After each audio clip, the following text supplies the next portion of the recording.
Honoráveis ouvintes, sejam muito bem-vindos a mais um episódio do Extramuros. Sou Washington Clark dos Santos, seu anfitrião.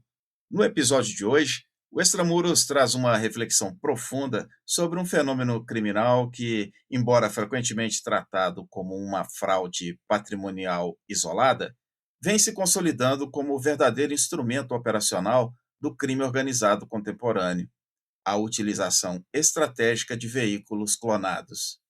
Muito além da adulteração de sinais identificadores ou da circulação irregular de automóveis, a clonagem de veículos passou a ocupar papel relevante em crimes estruturados, especialmente aqueles relacionados a roubos organizados, transporte de cargas ilícitas, monitoramento de alvos, deslocamentos operacionais e ações violentas praticadas por organizações criminosas. O ponto central da discussão é inquietante. Será que o sistema jurídico penal e investigativo brasileiro continua analisando esse fenômeno sob uma lógica ultrapassada, excessivamente centrada no objeto material, o veículo, enquanto o crime organizado já opera sob uma lógica dinâmica, rotativa, fragmentada e estrategicamente dissociada de autoria? Para discutir esse tema, reencontro o policial rodoviário federal Cristiano Castro, autor de uma provocativa análise sobre como os veículos clonados deixaram de ser mero produto de receptação para se tornarem ativos operacionais reutilizáveis dentro da engrenagem criminosa contemporânea. Nosso convidado propõe uma leitura que ultrapassa a questão documental ou veicular e alcança temas como inteligência policial, análise de padrões criminais, limitações probatórias, responsabilização penal e adaptação estratégica do crime organizado frente às capacidades do Estado. Saudações, Cristiano! Na satisfação deste reencontro, o saúdo com as boas-vindas, agradecendo por você aceitar o convite e retornar a este canal, contribuindo com o nosso propósito. É uma honra tê-lo conosco. Em sua análise, você afirma que a clonagem de veículos ainda é frequentemente tratada como uma fraude secundária, quando, na verdade, já ocupa a posição estratégica dentro da dinâmica operacional do crime organizado. Em que momento as organizações criminosas passaram a compreender o veículo clonado não apenas como instrumento ocasional, mas como verdadeiro ativo operacional capaz de reduzir riscos, ampliar mobilidade e sustentar ações criminosas complexas? Washington, para mim a virada aconteceu quando o crime organizado percebeu que o maior risco operacional não é a violência em si, era a rastreabilidade. Um veículo verdadeiro, ele deixa rastro, né? Ele tem proprietário, histórico, câmeras que associam placa a um CPF ou CNPJ, né? Só que o clone quebra essa cadeia. A organização passa a operar com um ativo que existe fisicamente, mas não pertence a ninguém da quadrilha. Como diz, ele é irrastreável. Na prática investigativa, percebemos isso quando os padrões mudaram, né? O mesmo clone aparecia em ocorrências distintas, municípios diferentes, intervalos curtos. Não é coincidência, não. Isso é logística planejada. Já o nosso Código Penal, totalmente dissonante da realidade criminal, trata no artigo 311, que é a adulteração de sinal identificador, como um crime meio, quase como um crime acessório. Mas na realidade, ele na verdade é um crime base da estrutura operacional. E essa inversão de leitura é o que ainda falta nesse enfrentamento criminal que temos que aperfeiçoar. Você destaca que o uso de veículos clonados resolve três problemas centrais para o crime organizado: redução de risco, aumento de eficiência operacional e possibilidade de reutilização estratégica. Dentro da experiência prática da atividade policial, como essa lógica operacional impacta o trabalho das forças de segurança especialmente em crimes violentos, roubos de carga, narcotráfico, monitoramentos criminosos e ações interestaduais.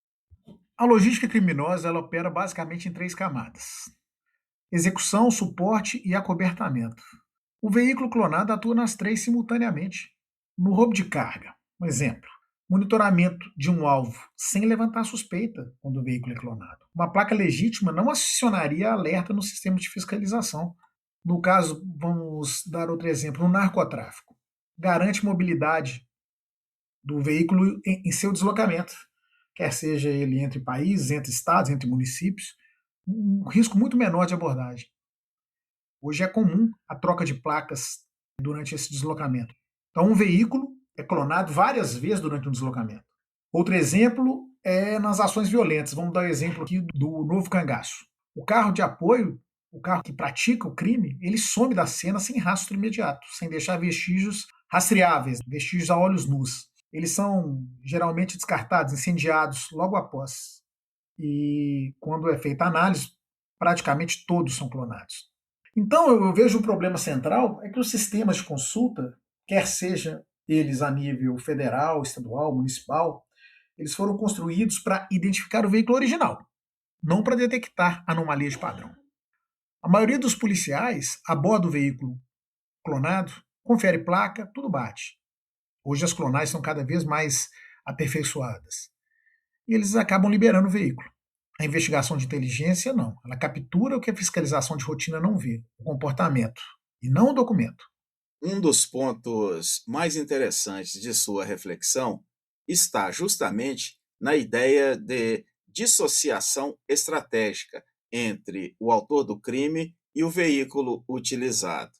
Ou seja, mesmo quando o veículo é identificado, muitas vezes não se consegue vincular diretamente o indivíduo responsável ao automóvel adulterado no momento juridicamente necessário.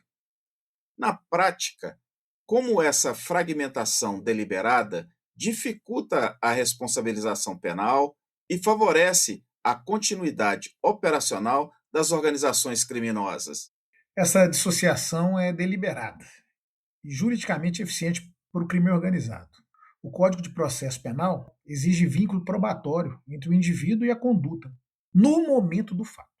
O clone sistematicamente destrói esse vínculo, pois os condutores dos veículos normalmente se passam ocultos e eles variam bastante. Sem câmeras associando um documento à placa, sem testemunho, sem digital, você tem o crime, mas não tem o autor juridicamente sustentável. Mesmo com a prisão em flagrante, o artigo 311 é tratado isoladamente, sem conexão com a estrutura que o gerou. Essa responsabilização efetiva exige cadeia probatória longa, interceptação, análise financeira, georreferenciamento, etc. Não é o flagrante que fecha o caso, é o padrão acumulado no tempo. Mas poucos inquéritos têm estrutura e prazo para isso, na minha opinião. Mencionas também uma possível lacuna entre a evolução tecnológica da investigação e a capacidade do sistema jurídico de acompanhar as novas dinâmicas criminosas. Hoje, ferramentas de reconhecimento óptico de caracteres, inteligência artificial, análise de padrões, georreferenciamento e cruzamento massivo de dados permitem avanços importantes na investigação criminal. Entretanto, sob a ótica probatória e processual, quais são os principais obstáculos para transformar inteligência policial em responsabilização penal efetiva nesses casos envolvendo veículos clonados? A tecnologia investigativa avançou demais. Câmeras de OCR, inteligência artificial, cruzamento de dados de pedágio, câmeras urbanas, etc. Hoje é possível a gente reconstruir a rota de um veículo com precisão considerável. O problema não é a coleta de dados, é a admissibilidade probatória. É como você vai colocar essa prova de forma legal.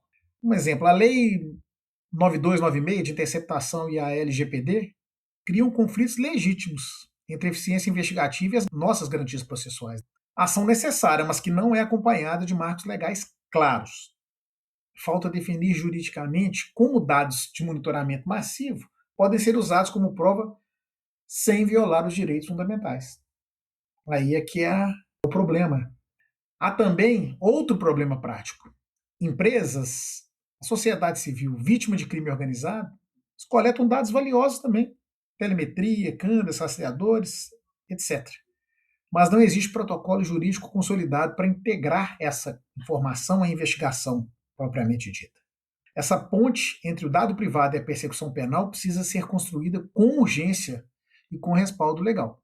Sua análise sugere que o modelo tradicional de investigação ainda permanece excessivamente focado no objeto material, o veículo adulterado, enquanto o crime organizado atua orientado por padrões operacionais, logística criminosa e reutilização estratégica de meios.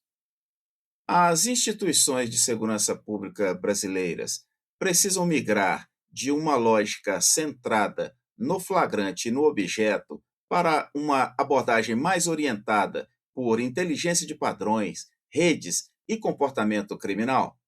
E como isso poderia alterar o enfrentamento às organizações criminosas? Pergunta muito interessante. A resposta é sim. Essa migração é urgente e estrutural. O modelo centrado no flagrante funciona para crimes simples. Para o crime organizado, ele é insuficiente por sua própria concepção. Porque a organização opera exatamente para que o flagrante nunca conecte o crime ao comando das quadrilhas, das facções. A inteligência de padrões funciona diferente. Você não persegue o veículo, você persegue o comportamento. Exemplo, frequência de rota, horário, composição de comboio, área de atuação, modelo do veículo para cada crime, etc. Isso exige um banco de dados integrado, que a gente não tem ainda. Analistas treinados e tempo de investigação que o modelo reativo não permite.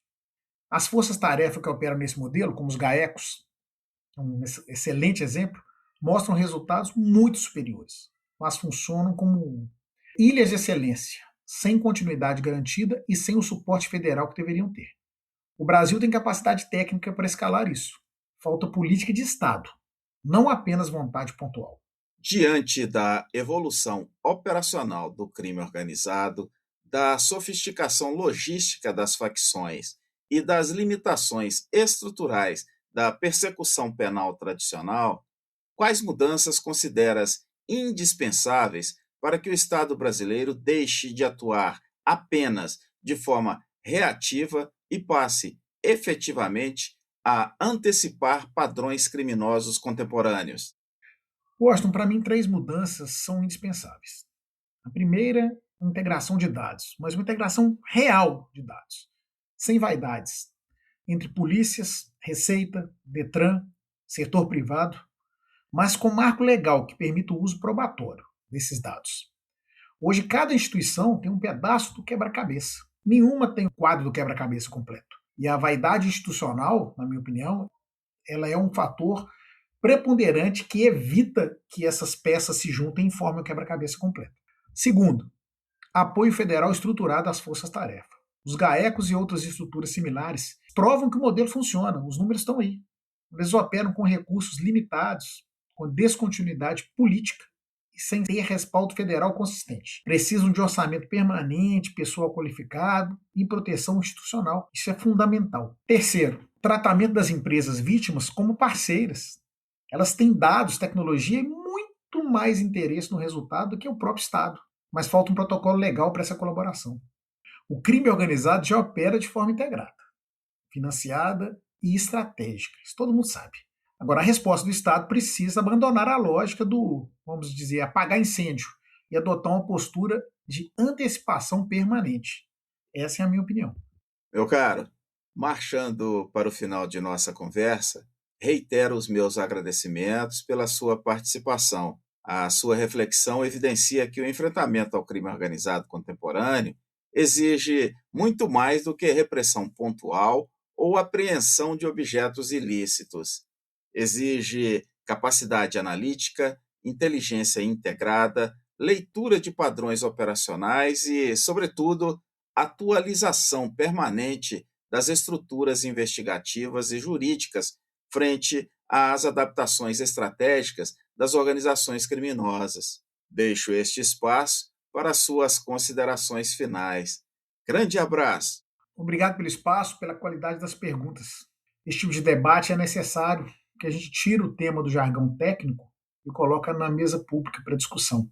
Depois de mais de 20 anos como policial, o que eu aprendi é que o crime não para esperar o Estado se organizar.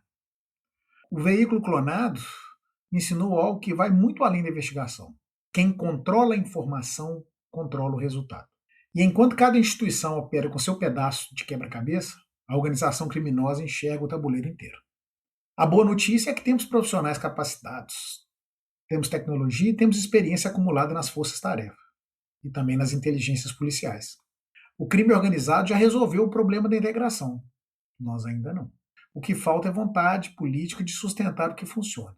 Dar continuidade, orçamento, proteção institucional a quem está na ponta. Esse é o debate que ainda precisa sair do campo técnico e chegar no campo político. O Estado brasileiro tem os ingredientes para mudar esse jogo. Falta receita, falta continuidade, falta coragem política. E colocando sempre à disposição, Washington, um abraço a todos. Honoráveis ouvintes, este foi mais um episódio do Extramuros. Sou Washington Clark dos Santos, seu anfitrião. Acesse nosso website e saiba mais sobre este conteúdo. Inscreva-se e compartilhe o nosso propósito. Será um prazer ter a sua colaboração. Pela sua audiência, muito obrigado e até a próxima!